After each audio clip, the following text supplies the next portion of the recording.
You know, you're going to see what homelessness looks like in Tulsa in a camp, or maybe what used to be a camp.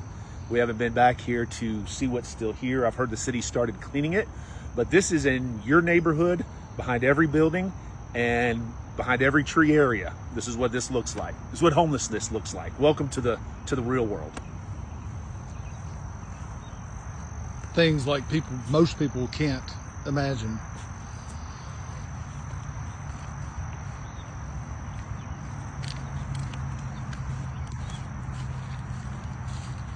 And so, you know, a lot of people, Craig, are always bringing the homeless stuff and stuff and stuff. Yeah. Well, what they don't realize is that stuff is usually ruined in 1 to 3 days. Yeah. Because it doesn't outlast rain, right? Right. And what you have is you just start having dump piles.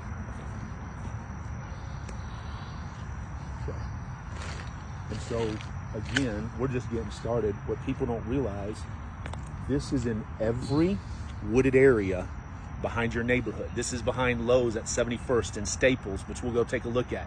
This is at 61st and Mingo. This is at 91st and Mingo.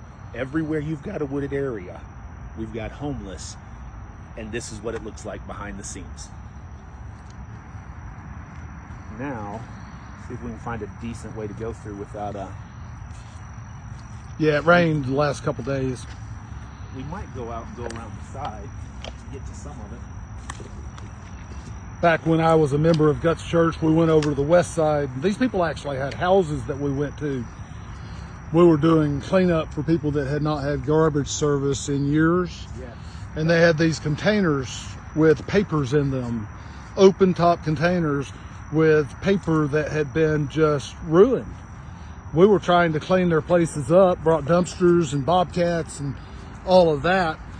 And they were having a hard time releasing that garbage from their lives.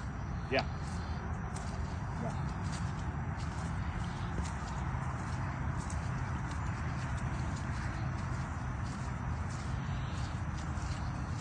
There's so much mental illness that comes with addiction, and so they get into a hoarding mentality. They can't let trash go.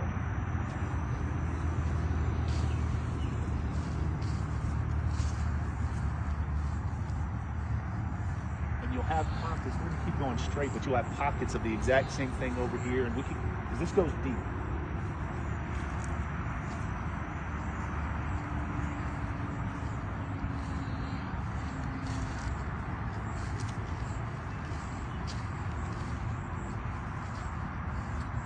As you can see, like every 20 feet, you'll have a different pocket of that same thing.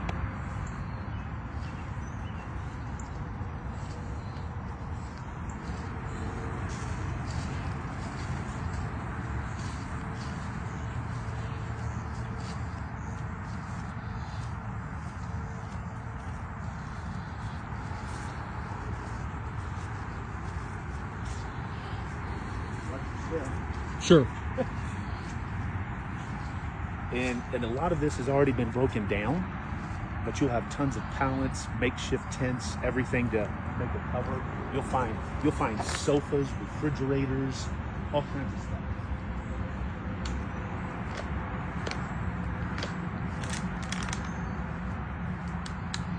I've seen trash piles 6 feet tall, 15 feet wide.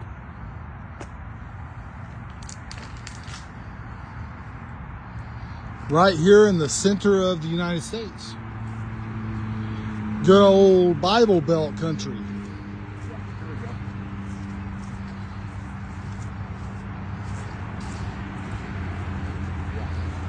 Now we're getting into the good stuff. But this, you can see, Craig, again, this camp area has already started to be cleared, because you would have 5 times more stuff than this. And this is inhumane to keep leaving people in this condition and helping them stay here. Yeah. So stuff is not the solution. Yeah. So you're handing people money.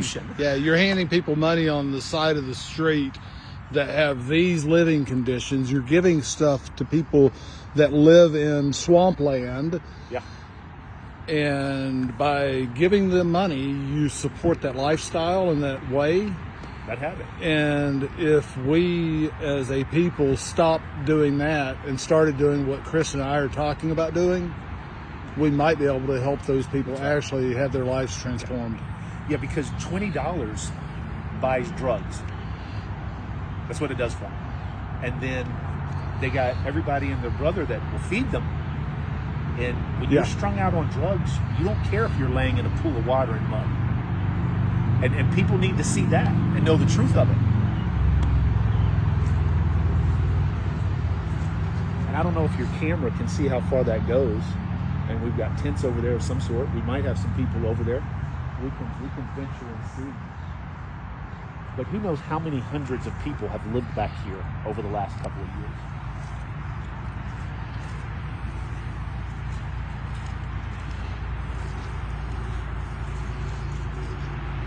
Oh, and by the way, the mosquitoes are eating me.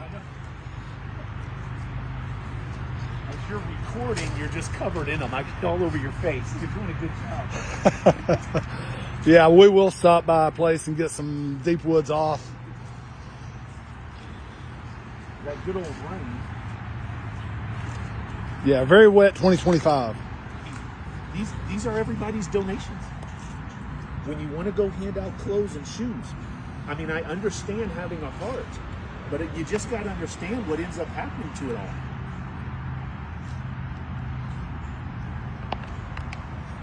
And the biggest thing, Craig, is we just can't allow people to live like this anymore. Why not? This is inhumane. We're better than this. And sometimes it takes some tough love, right? And you need to push, and if you will, if I could use such a strong word, you have to force people that are in this condition to get some help if you want to save their life. Because this has only one end, and that's not waking up.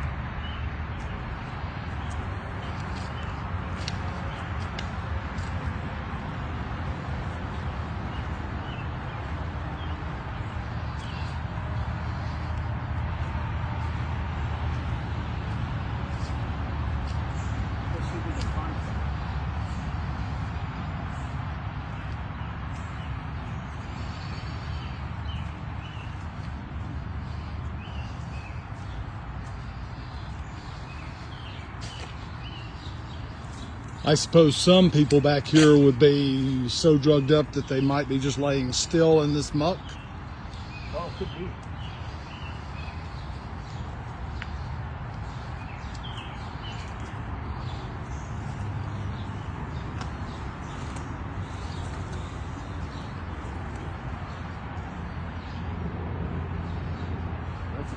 Look at how far back through there it goes. I know. That's what I'm trying to get over that area where I see some tents to see if we have anybody back here still.